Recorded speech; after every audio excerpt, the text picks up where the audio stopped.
The next talk is talk number 16. It's a rapid-fire talk. Sex-based disparities in major adverse limb events events are highest for femoropopliteal interventions after accounting for present-day Wi-Fi stage for chronic limb-threatening ischemia, presented by Dr. Jeremio, Senior Author Iannuzzi from the UCSF group. Okay. Good morning, and thank you for the introduction and the opportunity to present our work. We have no relevant disclosures to report. So peripheral artery disease affects about 8.5 million individuals in the United States, with women comprising about half of all PAD patients. However, women are underrepresented in clinical trials for vascular disease, especially for PAD. In addition, women can present with atypical symptoms, which has led to a delay in recognition, and literature has shown that women subsequently present with worse disease severity.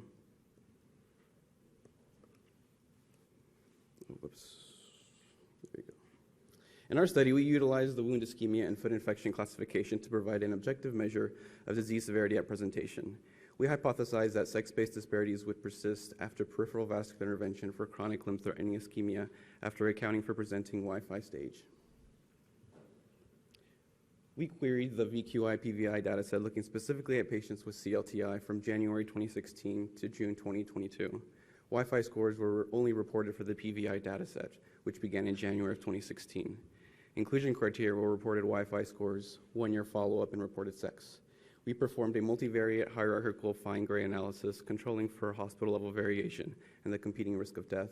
Primary endpoint was major adverse limb events, or MAL, defined as reintervention or major amputation. Secondary endpoints were major amputation and reintervention. Overall, 96,000 subjects with CLTI were identified. About 60% of these subjects had Wi-Fi scores reported. Of those, 30% had a 1-year follow-up and 42% were female sex. Patient demographics are shown here. Female sex had a higher proportion of Black African American race and Latinx Hispanic ethnicity. They also more often had Medicare coverage, cerebral vascular disease, and were never smokers. Interestingly, female sex had a lower proportion of diabetes and less often were on a preoperative aspirin or statin. Here we have proportions of indication for intervention at presentation. We found that female sex more often presented with breast pain at 40% compared to their male counterparts at 31%.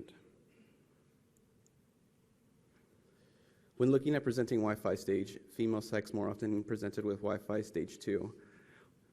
Male sex more often presented with stages 1, 3, and 4.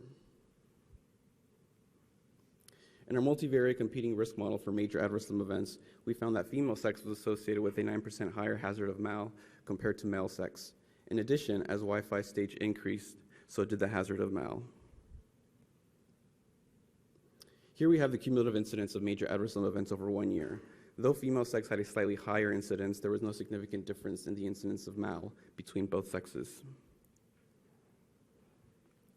As one of our secondary endpoints, we found that the cumulative incidence of reintervention was highest for female sex, reaching about 9% compared to male sex at about 7%. Here we have the subdistribution hazard ratios for female sex. Because reintervention may be confounded by disease level and sex, we therefore stratified by intervention level as shown here.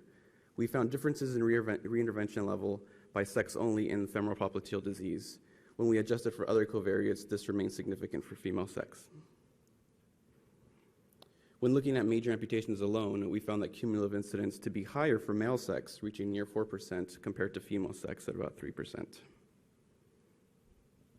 So to summarize, we found that female sex had a higher hazard for MAL despite controlling for presenting Wi-Fi stage.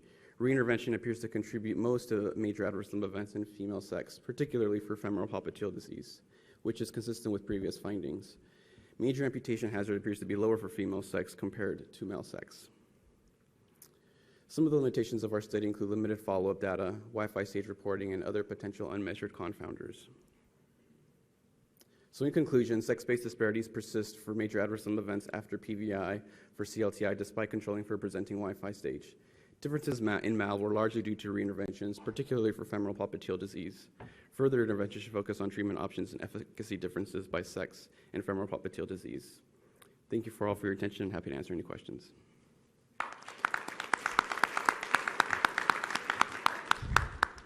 Thank you very much for your talk, Ted Gifford, Hartford Hospital. One thing that I think this is a really interesting and very needed topic. I'm curious whether you looked at all. I saw that the preoperative aspirin, antiplatelet, and statin use was lower in women. Did you look at all at prescription on discharge? Because anecdotally, I find that I don't think our medical management is as optimized as it could be between the different sexes, and I think that's an area for improvement. I'm just curious if you were able to pick that up after intervention. Thank you. Yeah, no, great question. Yeah, I think in this particular study, I did not look at postoperative discharge medications to see if they were on a statin or aspirin. But that's definitely some area that needs to be improved. And there was a QI project done at our institution where we implemented a discharge template to make sure that they increased prescriptions for female sex particularly, and it was effective. So it's definitely something that needs to be addressed. Nicely done. Thank you. Thank you.